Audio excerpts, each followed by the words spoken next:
In 2001, you worked a lot with Stone Cold Steve Austin. You worked with him and the team, and you worked against him. What was the funniest moment of you and Steve Austin, in your opinion, and why? Oh, the funniest moment was, when we were wearing those damn cowboy hats, man. Yippee-ki-yay. Austin, he actually came up with that idea. He was at an airport in San Antonio, and he walked by a hat store. And he looked in, and he saw this beautiful cowboy hat, big one. And then next to it was this little hat with a star on it. He was like, oh my God, that's Angle. I'm getting that hat for Angle. So he went and bought two big hats and one small hat. And he called Vince McMahon and said, we need to do these funny pre-tapes. We're going to be some cowboys. We're gonna go on TV and we're going to have a good time. And the reason was both Stone Cold and I were both injured. We both got injured at the pay-per-view before that. And Vince McMahon was like, two of my top stars are injured. I don't want them sitting at home. I need them for ratings, so I'm going to keep them on TV. And we're going to do these pre-tapes. So we started doing the funny pre-tapes, and we had so much fun. Austin was so funny. We would do the pre-tapes. Vince would say it was so funny that people were laughing before the end of the pre-tape, and Vince was getting mad. He's like, listen, if another laughs, okay, if you laugh, you're going to get fined $2,000. And it won't just be once. Every time you do it, it's going to be $2,000. Well, that night, I lost $14,000. I got fined 14 grand. I f***ed up 7 times. I laughed 7 times, and I never forgot that. It was horrible. During the time where you guys were doing all these comedy skits, WWE had bought WCW. I know you weren't a fan growing up, but when they bought WCW and they did the invasion angle, what were you thinking? Did you think it was a good idea? Did you see WCW as a commodity? How did you feel about it? You know what? To a certain degree, I was kind of excited because we're going to get other wrestlers, other top wrestlers. And some wrestlers don't like that because they're afraid they might steal their spot. But for me, I was welcoming it. I wanted the NWO in there. I wanted all the big names to come up. I wanted Hulk Hogan to come in. I wanted the opportunity to wrestle Hulk Hogan. So having WCW there was great. But the problem is when you combine WCW and WWE, you don't have another promotion that's going to counter the company. So you want to have competition. Competition's always good. It's always good for ratings. It's always good for TV. It's always good for both companies. And as you notice right now, AEW is competing pretty good with the WWE. That's good. That's good for the wrestlers. That's good for the business.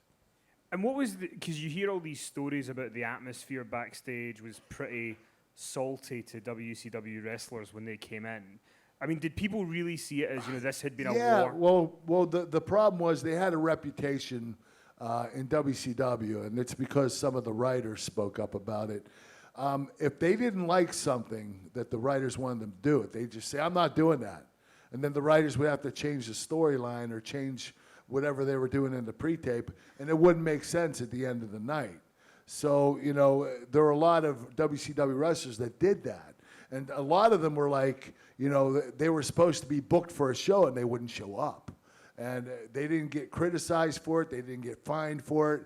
So there were a lot of guys in WCW that had the reputation of not having a good reputation. And I think that's what the WWE wanted to be protected from. And they were very particular about who they brought in first. And at the end of 2001, Triple H came back at the beginning of 2002. He does that big Madison Square Garden return, and you're the first guy he works with. You guys end up in the Royal Rumble together. You're the final 2. What was that experience like working with him after the Love Triangle? It was great. That night I did a really funny pre-tape where, I said something about Triple H. He tore his quad. He was out for 8 months. I tore my quad this morning, and look at me. I'm jumping around. I'm fine. It was so great. And, I got a lot of heat in that arena. That was Madison Square Garden. And the whole thing was to set up for Triple H to make his comeback. And the comeback from injury, and that night he was doing it in Madison Square Garden, and I was the guy that was going to help him do that. And Vince McMahon asked me if I was willing to do it, and I said I would love to. Because, you know, basically what Triple H was going to do is beat the crap out of me and give me his finish, you know, and it wasn't going to help my career out any. But, you know, I didn't mind doing that for other people, and I was very giving and very unselfish about it. And, you know, you guys were the final two in that Royal Rumble that year. What was it like working a Royal Rumble? How was that different for you from, you know, just you and one other guy planning a match? There's a lot of confusion because, you know, you go in and you know when you're supposed to eliminate somebody or when you're supposed to be eliminated, but there are so many people in the ring, you kind of lose count and you kind of forget when your spot was going to come up. And it can be quite confusing. But it's different because you don't really get tired. You know, all you're doing in there is once you come in a ring, you do a shine. You bump people around, you beat them up, you might eliminate one person, and then it calms down. Then the next person comes in. And you do that continuously until everybody gets in the ring. And then you start seeing the eliminations. So there's not a lot to it. It's more just throwing guys over the top ropes, not a lot of spots. It's not really identical to a wrestling match. It's just a bunch of spots of people getting thrown out of the ring. I mean, you mentioned you wanted to wrestle Hulk Hogan, and he did come in 2002, and you tapped him out at King of the Ring that year. Yeah. And there's a pretty good story behind that. I didn't find this out till last year, so it's been almost 20 years. But I'm the only person in history to make Hulk Hogan tap out. And you know what's crazy? I did it with a wig and a headgear on my head. How pitiful is that? Like the one night I get to shine, I get to make Hulk Hogan tap out, I had to wear this ugly wig. It was crazy. And tell the story about how you found out that you were going to be doing that. This is great. So Vince McMahon pulls me in his office during Raw, right before Raw starts. He says, listen, you're going to wrestle Hulk Hogan at the next pay-per-view, and you're going to make him tap out. I said, this is awesome, Vince. He said, okay, I'm not done yet. What we're going to do is Hulk Hogan's coming in here right now, and I'm going to tell him what the finish is. And listen, I want you in here because if you're not in here when I tell him, he's going to talk me out of it. I was like, people can talk you out of finishes, Vince? He said, some people. I said, all right, well, I'll be here, Vince. He said, all right, before he comes in, we're going to put two chairs right in front of each other. They're going to be facing each other. So when you sit down, your knees are going to be touching. So Hulk Hogan's going to be facing me. I'm going to be facing Hulk Hogan. And Vince has a chair here facing both chairs so he can sit down.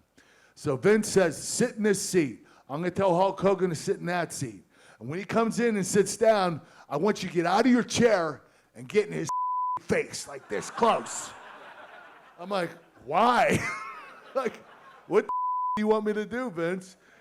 He said, I'm going to tell him that you're going to make him tap out. And I want him to feel intimidated. I said, I don't think Hulk Hogan's going to feel intimidated by me. He's Hulk Hogan. So Vince brings Hogan in, sits him down. I get out of my seat. I'm going, what the fuck am I doing? What the fuck am I doing? What the fuck am I doing? Holy shit, I can't believe this is Hulk Hogan. What the fuck am I doing? And Vince says, Hogan, Angle's going over by tap out. And Hogan goes like this. That was it. Thumbs up. It was the craziest thing I ever done in my life. I mean, it's Hulk Hogan. He's like the biggest name in wrestling of all time. If it weren't for Hulk Hogan, we wouldn't have wrestling today. The guy made it mainstream. I love the guy. But that story, man, it was incredible. I just couldn't believe that Vince had me do that to Hulk Hogan.